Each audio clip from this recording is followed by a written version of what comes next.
காந்தாரி ஒரு test tube குழந்தையை பெற்றெடுத்தாரா? கௌரவர்களின் பிறவியின் ரகசியம். காந்தாரி 100 மகன்களை ஒரே நேரத்தில் பெற்றெடுத்தது எப்படி? இது இறை அருளா அல்லது பழமையான அறிவியல் நுட்பமா? இந்த மர்ம கதையை ஆராய்வோமா? காந்தாரி ஹஸ்தினாபுரத்தின் ராணி தனது கணவன் திருதராட்சிற்காக கண்களை கட்டிக்கொண்டாள். ஆனால் அவளுக்கு ஒரு வாழ்க்கை பரிசும் அதே நேரத்தில் ஒரு சாபமும் கிடைத்திருந்தது. தன் கர்ப்ப காலத்தில் குந்தி தனது முதல் மகனாக யுதிஷ்டிரனை பெற்றெடுத்தார் என்ற செய்தி காந்தாரி சற்று மனவருத்தத்தில் ஆழ்த்தியது. குந்திக்கு முன்பு ஒரு 100 மகன்களை பெற வேண்டும் என்று தவம் செய்திருந்தாள். ஆனால் தனக்கு குழந்தை பிறக்காமலேயே 2 ஆண்டுகள் கடந்து போய்விட்டது. மனவருத்தத்தில் அவள் தனது வயிற்றை அழுத்த எதிர்பாராத ஒரு சம்பவம் நிகழ்ந்தது. காந்தாரி குழந்தையை அல்ல, ஓர் இறந்த இறைச்சி துண்டை பெற்றெடுத்தாள். அது உயிரற்றதாக, நடுங்கும் விதமாக இருந்தது. தனது ஆசைகள் அனைத்தும் நொறுங்கியதாக உணர்ந்த காந்தாரி அதற்கு காரணம் என்ன என்று புரியாமல் திகைத்தாள்.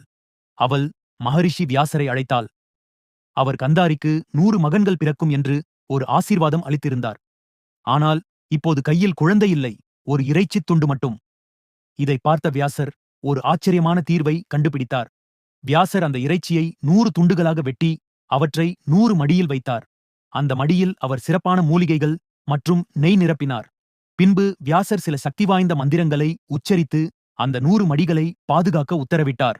இது இப்போது நாம் அறிவியல் பூர்வமாக கருதும் டெஸ்ட் டியூப் பேபி நுட்பத்துக்கு மிகவும் ஒத்ததாக இருக்கிறதல்லவா? காலப்போக்கில் அந்த மடிகள் ஒவ்வொன்றாக திறந்து கௌரவர்கள் பிறக்கத் தொடங்கினர். முதல் குழந்தையாக துரியோதனன் பிறந்தான். ஆனால் அவன் பிறந்த தருணத்தில் அசாதாரணமான சகுனங்கள் தோன்றின. நாய்கள் அலறின, பூமி நடுங்கியது, கருமையான மேகங்கள் ஹஸ்தினாபுரத்தை மூடின. சில முனிவர்கள் துரியோதனன் பிறப்பே ஒரு மோசமான சகுனம் என்று சொல்லியும் திருதராட்சிரனும் கந்தாரியும் அவரை பிரித்து அனுப்ப மறுத்துவிட்டார்கள்.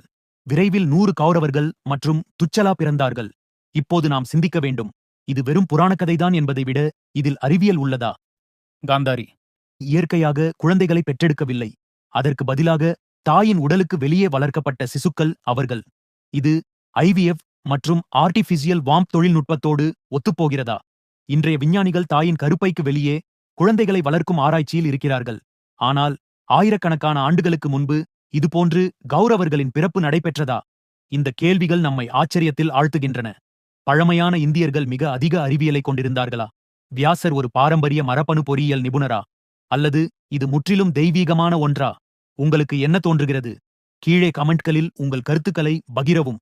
இந்த மாதிரியான புராண ரகசியங்களை ஆராய்வது உங்களுக்கு பிடித்திருந்தால் லைக், ஷேர், சப்ஸ்கிரைப் செய்ய மறக்காதீர்கள். அடுத்த காணொளியில் இன்னொரு சுவாரஸ்யமான கதையுடன் சந்திப்போம்.